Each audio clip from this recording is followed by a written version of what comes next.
Le président Abdel Fattah al-Sisi s'est réuni aujourd'hui avec le Premier ministre Moustapha Madbouli et le président de l'Agence de développement des moyennes et petites et micro-entreprises, Basser Rahmi. Selon le porte-parole de la présidence, la réunion a principalement porté sur les activités de l'organe dans les divers secteurs du développement. Cette agence œuvre pour mettre en application les politiques et les lois nécessaires tout en assurant les services financiers et non financiers afin d'aider les entreprises à créer davantage d'emplois et à mieux gérer les affaires. Au cours de la réunion, le président a enjoint de soutenir l'agence afin d'accroître le volume des projets qui assurent les besoins des jeunes hommes d'affaires du secteur privé, en particulier dans les secteurs industriels et agricoles. Le président El-Sisi a tenu une seconde réunion pour poursuivre le développement du système de l'éducation en Égypte et ses différents axes principaux. Lors de la réunion, le chef de l'État a passé en revue les efforts déployés pour bien choisir les enseignants et former les directeurs des écoles au niveau technique et personnel.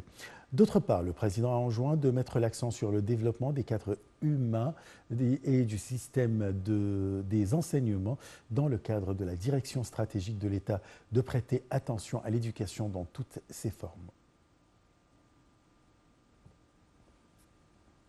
Le chef de la diplomatie, Sameh Shoukry, a reçu un appel téléphonique de l'émissaire de l'ONU pour la Syrie, Geir Pedersen. Au cours de l'appel, M.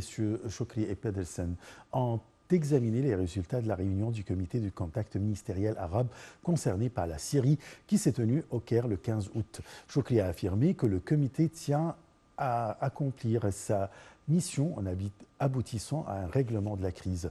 Les deux responsables ont d'autre part examiné les derniers développements survenus en Syrie et se sont accordés à se réunir en tête-à-tête en marge des réunions de l'Assemblée générale des Nations unies en septembre prochain. De son côté, Pedersen a valorisé les efforts que déploie l'Égypte pour régler le conflit syrien.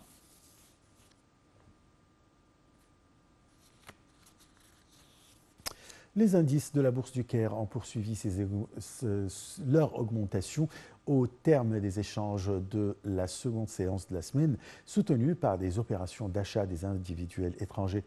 L'indice principal EGX30 a grimpé de près de 0,36% au niveau de 18 033 points. Et les indices secondaires EGX70 et EGX100 ont respectivement haussé de 0,35 et 0,30%. Le capital des actions des entreprises de la bourse a gagné près de 2 milliards de livres égyptiennes.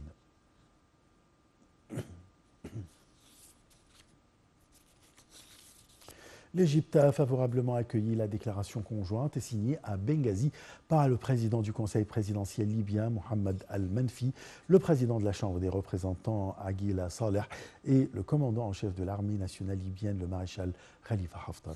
Dans un communiqué, le ministère des Affaires étrangères, l'Égypte a valorisé la confirmation de l'identité nationale de toute voie politique et dialogue en Libye. Le Caire a aussi salué le rôle assumé par le Conseil des députés concernant l'approbation des lois électorales qui lui ont été soumises par la Commission 6+6 au terme de ses travaux. Le communiqué a également salué l'appel au chef de la mission d'appui des Nations Unies en Libye à ne pas prendre aucune mesure unilatérale en rapport avec le volet politique, en plus de l'importance pour le président du Conseil présidentiel de convoquer une réunion qui inclut les présidents de la Chambre, des représentants et du Conseil d'État pour des consultations afin de parvenir à l'entente pour finaliser les lois électorales. Dans un communiqué du ministère des Affaires étrangères, l'Égypte a réitéré son plein soutien aux institutions de l'État libyen qui réunissaient toutes les conditions nécessaires pour tenir les élections présidentielles et législatives en parallèle dans le pays et dans le plus bref délai possible.